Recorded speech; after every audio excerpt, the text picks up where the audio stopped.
नमस्कार मित्रांनो, आज आपण नफा तोटा म्हणजे प्रॉफिट लॉस या चॅप्टरमधील एक महत्त्वाचा प्रश्न पाहणार आहोत आणि हा प्रश्न स्पर्धा परीक्षेमध्ये भरपूर वेळा रिपीट झालेला आहे.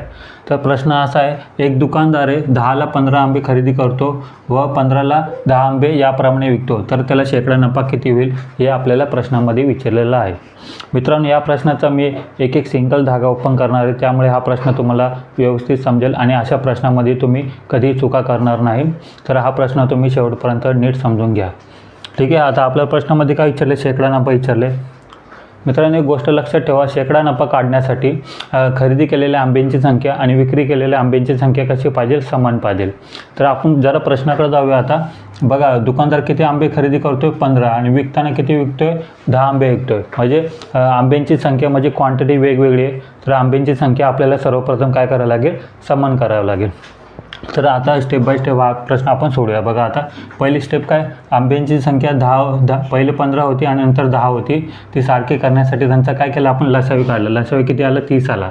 आता 30 कसे आले मी ते समजावून सांगतो तुम्हाला. बघा, एलसीएम म्हणजे लसावी.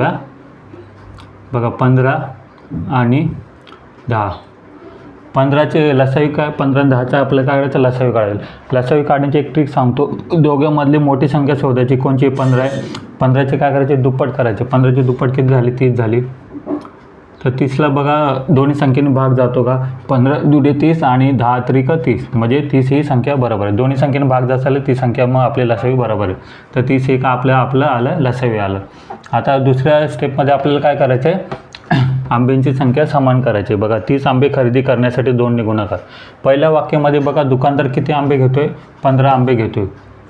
म्हणजे ही खरेदी किंमत म्हणजे काय असते, CP असते. CPला आपण इंग्लिशमध्ये काय बोलतो, कॉस्ट प्राईस बोलतो, आणि मराठीत काय बोलतो, खरेदी किंमत बोलतो. किती आंबे खरेदी करतो तो दुकानदार, 15 आंबे खरेदी करतो. 15 आंबे काय करतो, खरेदी करतो. किती रुपयाला करतो, 10 रुपयाला करतो. तर 10 रुपये लिहिले. आता बघा, 15 आंब्याला किती बनवायचे आपल्याला, 30 आंबे बनवायचे. तर 15ला कितीने गुणाकार करू तर 30 होतील. तुम्ही बोला सर 2ने गुणाकार करा. बघा, इथं तेच सांगितलं, 30 आंबे खरेदी करण्यासाठी 2ने गुणाकार केला. म्हणून या वाक्याला आपण काय केलं, 2ने गुणाकार केलं. आता 15 दुणे किती झाले, 30 झाले. 15 दुणे 30, 30 आंबे. बघा, आता आंबे दुप्पट झाले, मग पैसे पण कसे होणार, दुप्पट होणार. 10 दुणे 20, 10 दुणे 20, म्हणजे 30 आंबे खरेदी करण्यासाठी किती रुपये द्यायला लागतील, दुकानदाराला 20 रुपये द्यायला लागतील. हेच मी लिहिले. 30 आंबे किती रुपयाला खरेदी केले, 20 रुपयाला केले. ठीक आहे. हे पहिलं वाक्य मी इथं तुम्हाला सिद्ध करून दाखवले. आता जाऊया आपण आपलं विक्री किती आंबे केले ते जाऊया. आता बघा, दुसऱ्या वाक्यामध्ये काय दिले, 10 आंबे 15 रुपयाला विकतो. म्हणजे काय करतो, सेलिंग करतो. सेलिंग म्हणजे SP. आता किती आंबे विकतो, 10 आंबे.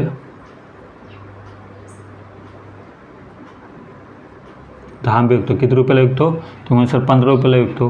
तो 15 लिहा, 15 लिहिले. तर बघा, 30 आंबे विक्री करण्यासाठी काय करायचे, आता सांगा, 10ला 30 बनवण्यासाठी कितीने गुणाकार करायला लागेल, तुम्ही बोलता 3ने गुणाकार करा. तर 3ने गुणाकार केला, इथे लिहिले 3ने गुणून. ठीक आहे. आता बघा, 10 त्रिक 30, आंबे किती झाले, 30 झाले. आंबे 30 झाले. बघा, 10ची तिप्पट 30 आहे, तर पैसे पण कसे होणार, तिप्पट होणार. 15 त्रिक 45, म्हणजे दुकानदार काय करतो, 30 आंबे कितीला विकतो, 45 रुपयाला विकतो. आता हेच ते लिहिले मी, ह्याच वाक्यामध्ये तेच लिहिले, 30 आंबे 45 रुपयाला काय करतो, दुकानदार विकतो. ठीक आहे. इथपर्यंत तुम्हाला नक्की समजलं असेल. आता एक स्टेप अजून पुढे जाऊया आपण. बघा, आता आंब्यांची संख्या म्हणजे क्वांटिटी काय झाली, आता समान झाले. इथं 30 आंबे खरेदी करतो किती रुपयाला, 20 रुपयाला. इथं 30 आंबे दुकानदार विकतो किती रुपयाला, 45 रुपये विकतो. तर आंब्यांची संख्या म्हणजे क्वांटिटी समान झाली. तर फक्त आपल्याला काय करावं लागतं, रुपयांची तुलना करायची एकमेकांशी. रुपयाची तुलना कशी करायची, बघा, आता आपल्याला काय मिळालं, किमतीचे गुणोत्तर मिळाले.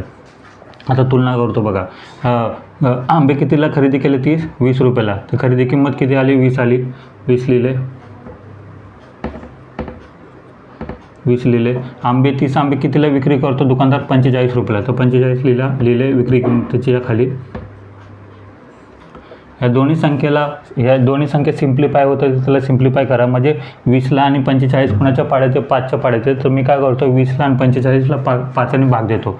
बघा 5 चोक 20, 5 चोक 20, 5 9 45. तर आता मित्रांनो मला एक गोष्ट सांगा, एक वस्तू आपण 4 रुपयाला घेतली आणि ती विकताना कितीला विकली? 9 रुपयाला विकली. तर आपल्याला प्रॉफिट किती झालं? 5 रुपयाचं झालं ना. 9मधून 4 गेले किती राहिले? 5 राहिले. म्हणजे 5 रुपये आपल्याला प्रॉफिट झाले किंवा दुकानदाराला प्रॉफिट झाले 5 रुपये असं पण म्हणू शकतो आपण. बघा 5 रुपये काय झाले? प्रॉफिट झाले. प्रॉफिट नेहमी कशावर होतं? खरेदी किमतीवर होतं. खरेदी किंमत किती आहे? 4 आहे. तर 4 कसे लिहायचे? छेदात लिहायचे. खरेदी किंमत नेहमी कसे लिहायचे? छेदात लिहायचे. गुणाकार शेकडा नफा विचारलं, शेकडा नफा विचारलं, शेकडा विचारलं तर काय करतो आपण? 100ने गुणाकार करतो. परत झालं काय करा? सिम्प्लिफाय करा. 4 1 4, 4 2 8, 4 5 20. बघा आता 25 5 किती झाले? 125. 125 काय झालं? दुकानदाराला नफा झाला आहे. नफा झाला. हे काय असणार आहे? आपलं आन्सर असणार आहे. तर मित्रांनो हा व्हिडिओ तुम्हाला कसा वाटला? फीडबॅकमध्ये तुमचे कमेंट नक्की लिहा. आणि हा प्रश्न तुम्हाला आवडला असेल तर व्हिडिओला लाईक करा आणि अशा प्रश्नासाठी चॅनलला सबस्क्राईब करा आणि आपल्या मित्रांसोबत हा व्हिडिओ शेअर करा. थँक्यू.